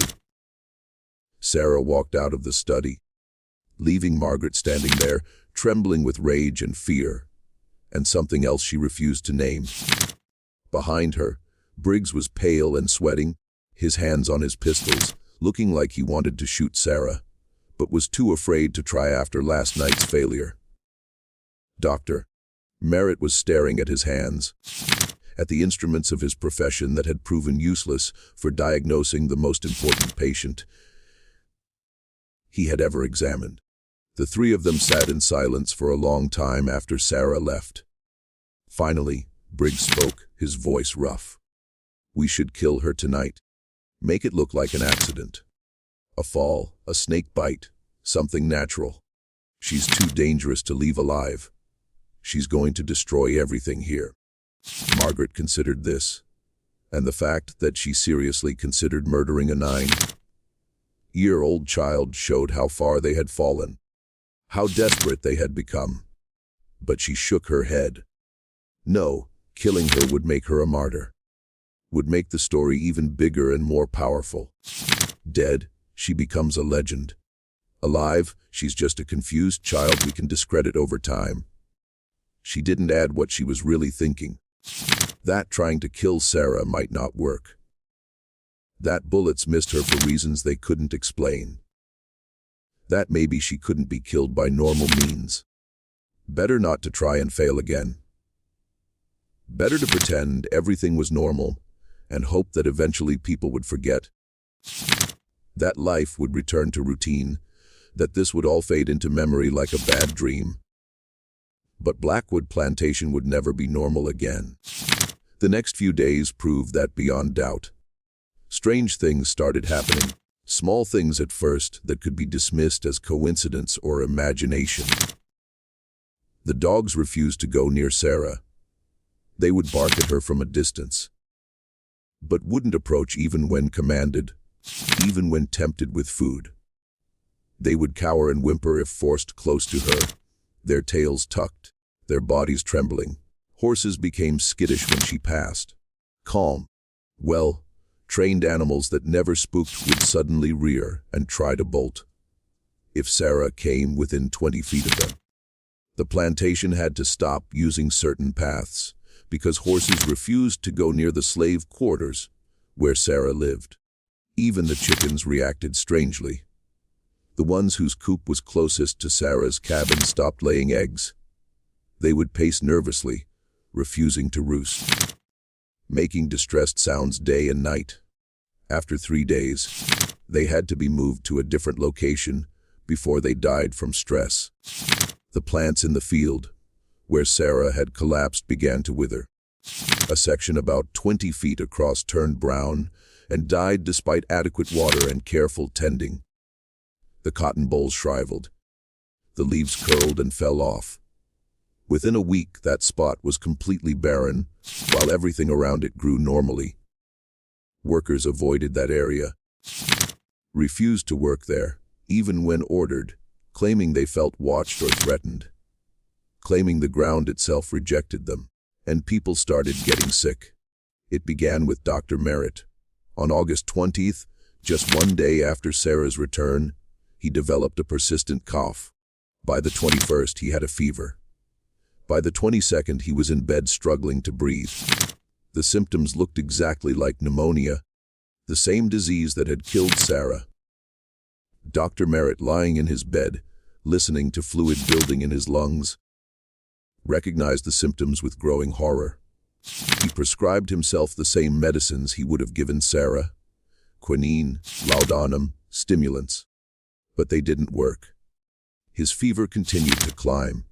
His breathing became more labored. The fluid in his lungs increased despite everything he tried. On the night of August 23rd, Sarah walked to the doctor's house, climbed the steps, and stood outside his window. She didn't knock. She just stood there in the darkness, and Dr. Merritt felt her presence even before he saw her. He struggled out of bed, dragging himself to the window, his body racked with coughs that left him gasping for air. He looked out and saw Sarah standing there in the moonlight, her face pale, her eyes dark and knowing. "I know what you're thinking, Dr. Merritt," she said, her voice carrying clearly through the glass. "You're thinking you made a mistake, that I was never really dead, that everything that's happening now is just coincidence and fear and mass hysteria. But you know better. In your heart, you know the truth. I died, and now you're feeling what I felt. The fluid in your lungs, the fever burning through you, the terror of not being able to breathe. You took an oath to heal people, Dr. Merritt, but you only heal the ones who can pay. You let me die because you didn't want to waste $5 of medicine. You let me die because you were too lazy to fight for me. And now you're experiencing what you condemned me to." Dr. Merritt tried to speak, tried to argue, but a coughing fit seized him, doubling him over, making him grab the window frame for support. When he looked up again, Sarah was gone. Just an empty yard, and the sound of dogs barking in the distance. By the next morning, Dr. Merritt's condition had improved, not completely, but noticeably. The fluid in his lungs had receded slightly. His fever had dropped. He could breathe more easily. But he knew, with a certainty that terrified him more than any illness, that Sarah had caused his suffering and that she had chosen to end it. For now, he understood what she was telling him. She could take his life as easily as he had let her die. She could give him back his breath as a gift, a mercy he had refused to show her. He lay in bed, staring at the ceiling, and wondered how he could ever look at himself in the mirror again.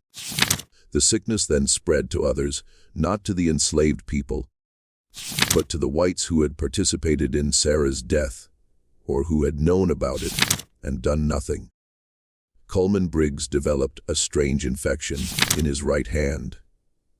The hand that had held the whip when he beat Sarah. The hand that had grabbed her and shaken her and cuffed her on the back of her head. The infection started as a small cut, maybe from a splinter. That wouldn't heal. Instead, it spread, turning his skin black and angry, sending streaks of red up his arm, filling him with fever and pain that no medicine could ease. He went to Dr. Merritt, who was barely recovered himself, and begged for help. "Cut it off," Briggs demanded, his face pale with agony. "Cut off my hand before it takes my arm, before it kills me." Dr. Merritt prepared the instruments, sterilized them in the surgical fire, and prepared to do exactly that. But when he took hold of Briggs's arm, when he raised the saw to begin the amputation, Sarah appeared in the doorway of the medical room.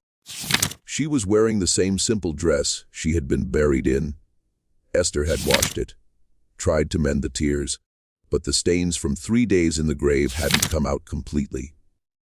She stood in the doorway, small and quiet, and watched. Briggs started shouting, struggling against the restraints they had used to hold him down. "Get her out of here! Get her away from me! She did this to me! She did this! The prick!" Merritt looked at Sarah, then at Briggs. He tried to order Sarah to leave, but the words wouldn't come. He was still too aware, too afraid, of what she could do.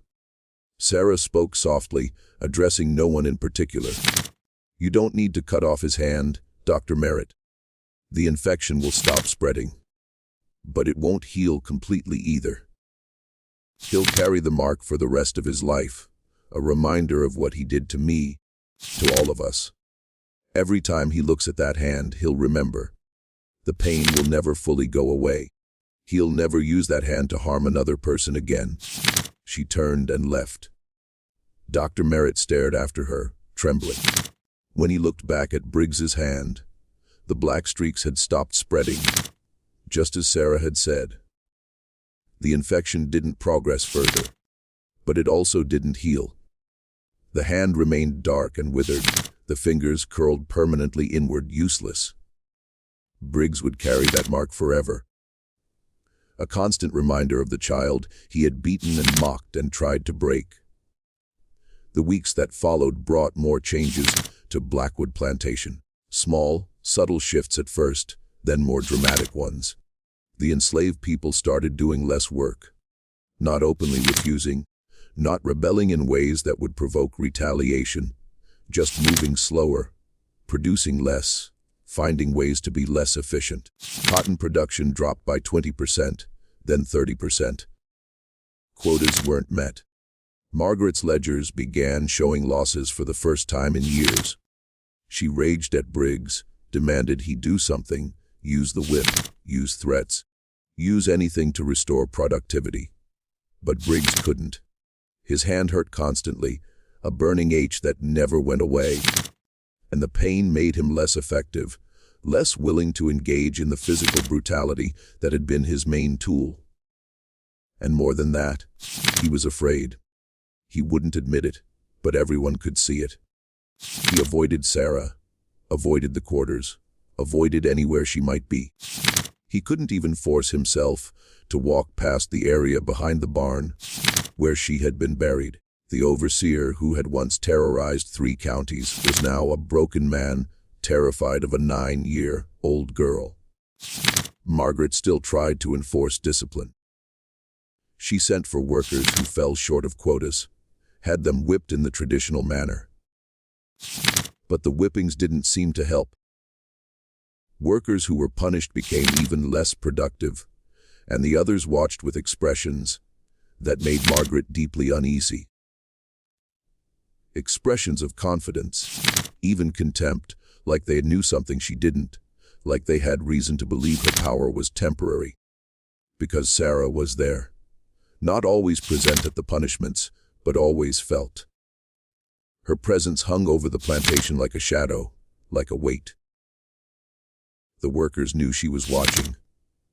They knew she could do what she had done to Briggs and Dr. Merritt. They had seen her alive after being dead for 3 days.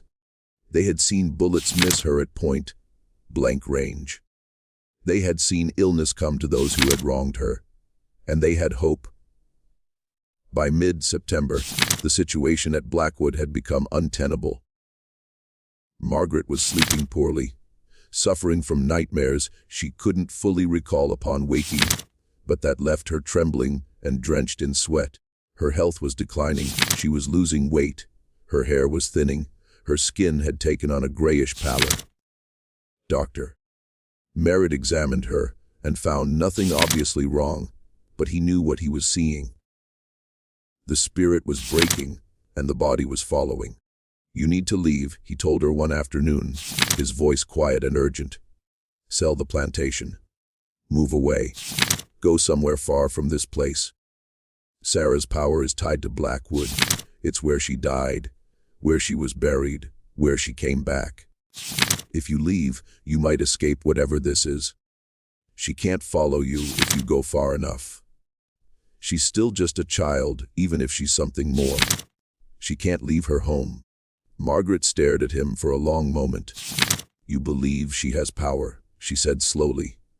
"You believe this is supernatural, that she's been changed by something beyond the natural world." Dr. Merritt met her gaze.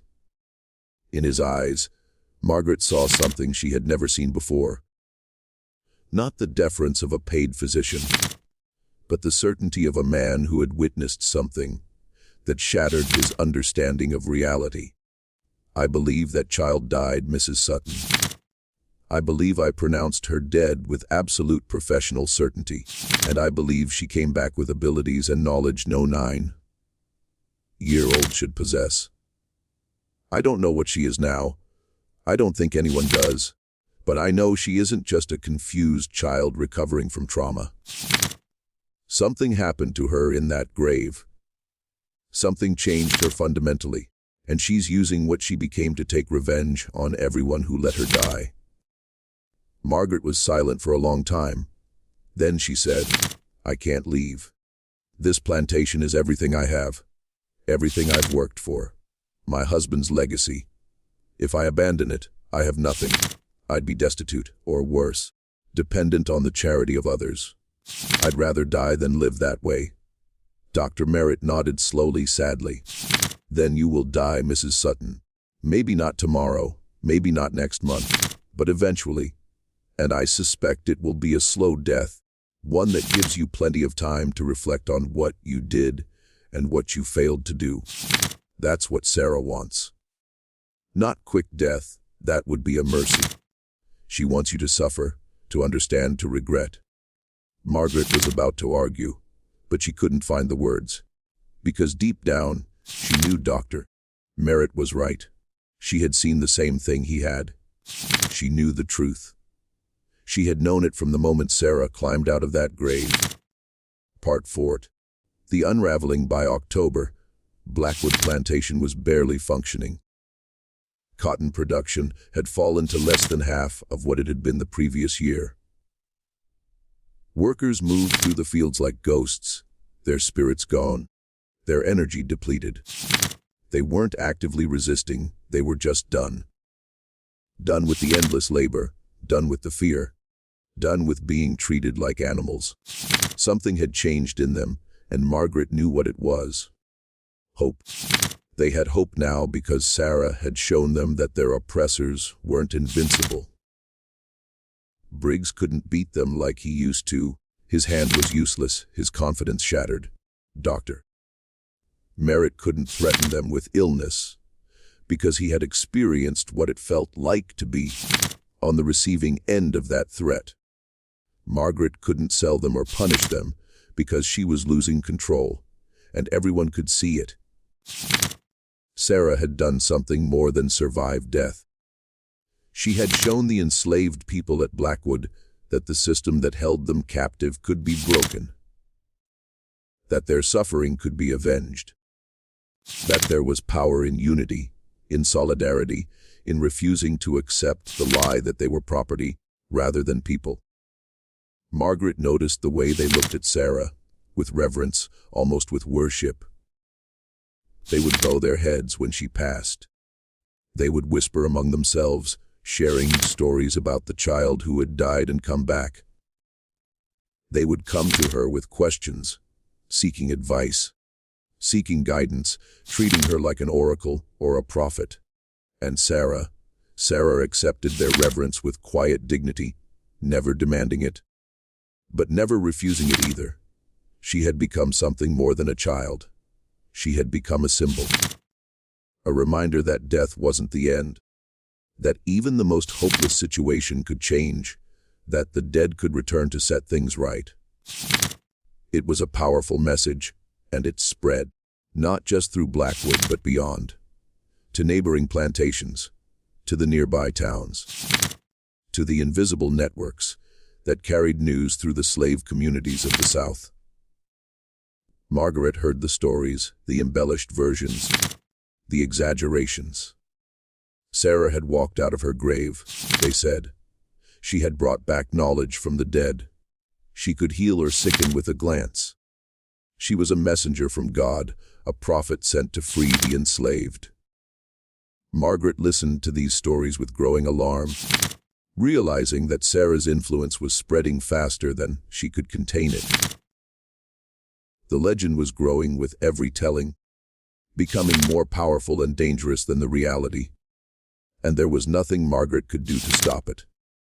On October 15th, Margaret summoned Sarah to the main house for what would be their final confrontation. She had prepared herself for this, had spent weeks thinking about what she would say, how she would handle the situation. She had decided that reason was her only weapon. If she could convince Sarah to leave, to end this campaign of psychological warfare, then perhaps the plantation could recover. Perhaps everything could return to normal. But when Sarah entered the study, Margaret realized how foolish that hope was. Sarah was no longer a child, or rather, she was a child in body, but something else entirely in spirit. She walked with purpose and dignity, her eyes clear and knowing, her face calm and composed. She was dressed in the same simple clothes as always, but she wore them like a queen wears royal robes. "Sarah," Margaret began, her voice quiet and measured, "I want to make an offer. A generous one. You can have your freedom. I'll draw up the papers. Sign them legally. You can leave Blackwood, go wherever you want north, to a free state, anywhere. I'll give you money, enough to start a new life. You can take Esther and Daniel and anyone else you want. I won't stop you, and I won't send anyone after you." Margaret paused, trying to gauge Sarah's reaction. The girl's face showed nothing. No surprise, no happiness, no suspicion. Just calm patience, waiting for Margaret to finish. "All I ask," Margaret continued, "is that you leave Blackwood and never return. And that you stop doing whatever you're doing. Stop making the workers refuse to work. Stop making people sick. Stop haunting this plantation like a ghost. Just let us be. Go somewhere else. Be free. Isn't that what you want?" Sarah was silent for a long moment. Then she spoke, her voice soft and sad. "You think freedom is what I want, Mrs. Sutton. You think I came back from death just to be free. I came back for something much bigger than that. I came back for justice." She walked to the window, looking out over the fields where enslaved people were working, slowly, reluctantly, but still working. "I want you to see what you've done. I want you to feel what we felt. I want you to understand that we're not property. We're not animals. We're not inventory. We're people, human beings. And the system you've built, this entire institution of slavery, is built on a lie. A monstrous lie that says some lives are worth more than others. That says I was worth 250 and you were worth everything." Sarah turned to face Margaret, her eyes burning with intensity.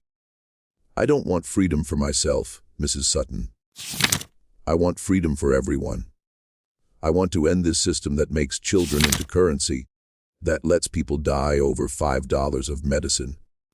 I want to show the world what you've done, what all of you have done, and make them see that it can't continue, that it won't continue. Margaret felt her hope crumbling. That's impossible. The whole South, the entire economy, it's built on slavery. You can't just— I know, Sarah interrupted, her voice calm but firm. I know I can't end slavery by myself. I know it will take time, and struggle, and maybe generations. But I can start the process. I can show people that resistance is possible, that their oppressors aren't invincible, that death isn't the end, that even the smallest, weakest, most undervalued person can make a difference. She took a step closer to Margaret. That's what I came back to do, Mrs. Sutton. Not to escape, not to save myself, but to be a symbol. To be a reminder that every life has value, no matter what price someone puts on it. You can't stop me with gold or freedom or threats. I've already died once. I'm not afraid of dying again. And I'm not going to stop until something changes, until you change, or until this system changes. Margaret sat down heavily, her legs unable to support her any longer. All her plans, all her calculations, all her careful management, it had all come to this. A 9-year-old girl, dead and resurrected, standing in her study and talking about revolution. You're going to get us all killed, Margaret whispered. They'll send soldiers. They'll burn the plantation to the ground. They'll kill everyone. You, Esther, Daniel, everyone, if you keep this up. You're not helping anyone. You're putting everyone in danger. Sarah shook her head slowly.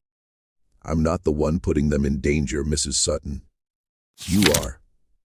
You and everyone else who benefits from this system. You're the ones who built a world where violence and terror are the tools of everyday life. You're the ones who made death a regular part of existence for people who never chose to be here. Whatever happens next, whatever violence, whatever suffering, it's because of what you started, not because of what I'm trying to finish. She turned to leave, then paused at the door. I'm going to keep coming here, Mrs. Sutton. Every day, I'm going to remind you of what you did, what you do, what you're part of. You can try to ignore me, try to forget me, try to pretend I don't exist. But you can't change what happened. And you can't change the fact that I'm going to keep haunting you until you face the truth. The weeks that followed saw Margaret's condition deteriorate rapidly.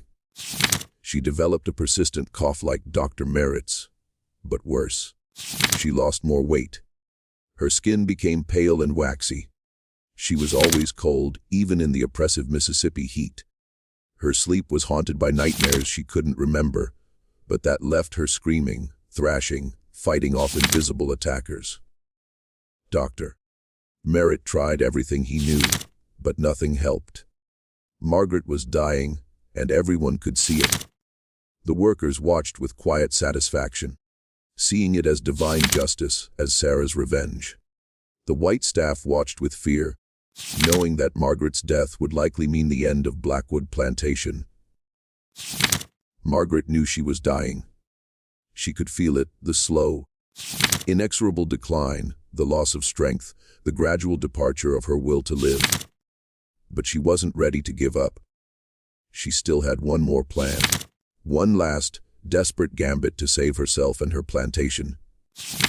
She sent for Sarah and offered her everything. Legal freedom for her and everyone she wanted to take. A large sum of money, that 10,000, an enormous fortune.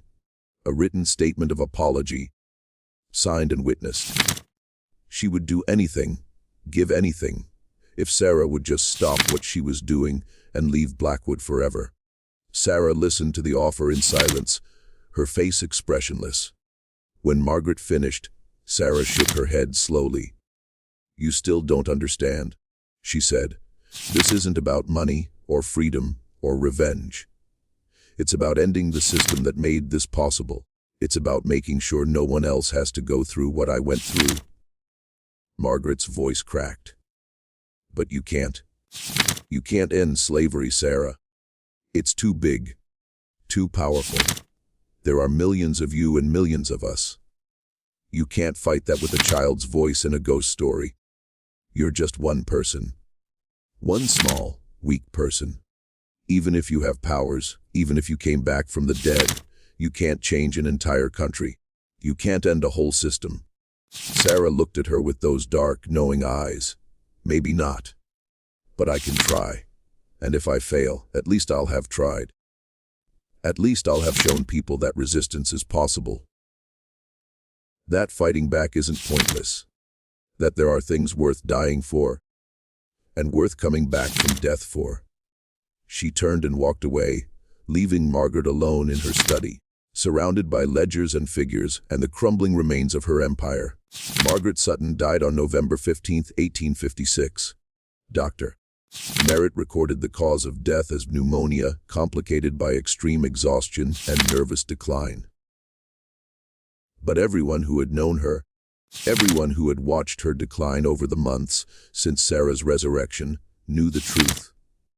Margaret had died of guilt, of fear, of the slow realization that she had been wrong about everything.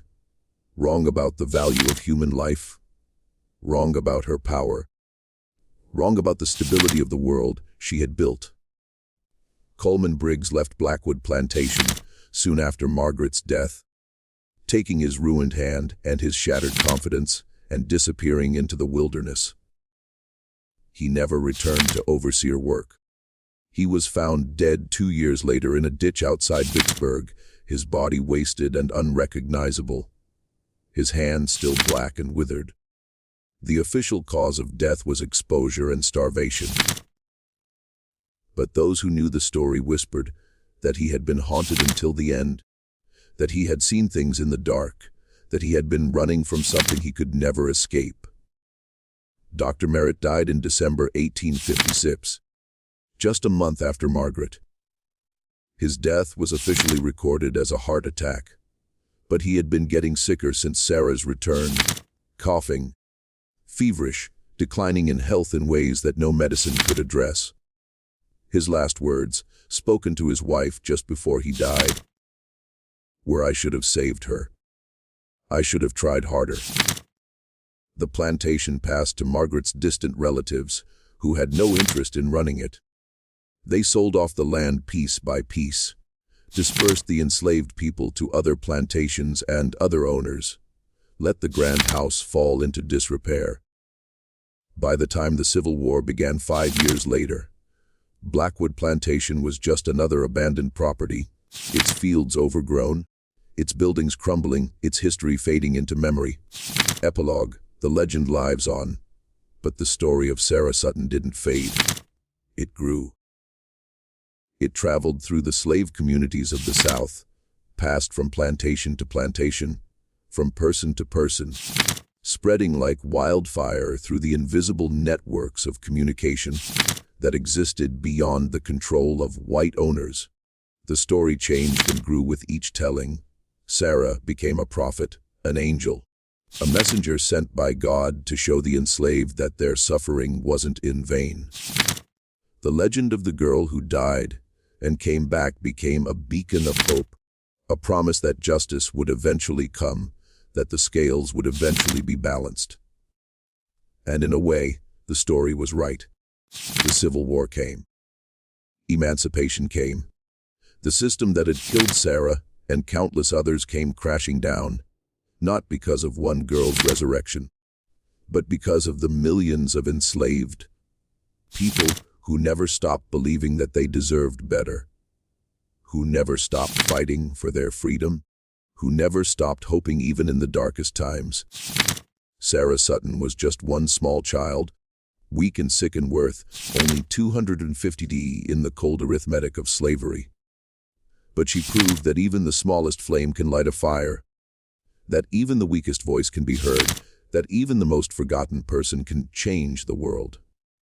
Today, the site of Blackwood Plantation is a forgotten patch of overgrown land in rural Mississippi. The house is gone, the barn is gone, the slave quarters are gone. There's nothing left but a field of weeds and wildflowers, a few crumbling foundations, and a small patch of ground behind where the barn used to be that some say is still barren, still waiting, still remembering. But the legend lives on. It's told in stories and songs, passed down through generations, carried forward by descendants of the enslaved people who worked those fields and suffered under that system.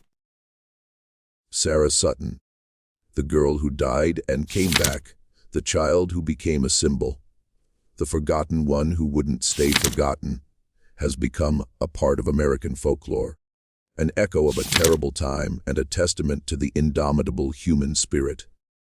Some say she's still there, still haunting the land where she died and was buried and rose again. Some say she appears at night, a small figure in a tattered dress, walking the fields where she once picked cotton. Some say her eyes still glow in the darkness, and if you look into them, you'll see everything she saw, death and resurrection, and the burning truth that all lives matter, no matter what price someone puts on them. And in a way, they're right. The story of Sarah Sutton isn't just a ghost story or a legend. It's the story of a system that measured human lives in dollars and cents, and the people who refused to accept that measurement. It's the story of hope surviving even in the darkest times. It's the story of a small child who proved, in the most impossible way, that death isn't the end, and that justice eventually finds its way. So if you ever find yourself walking through a forgotten field in Mississippi, and the air gets cold for no reason, and you feel like you're being watched, don't be afraid. It might just be Sarah, still waiting, still watching, still remembering. She never forgot what they did to her, and she never stopped believing that the world could be better. And neither should you.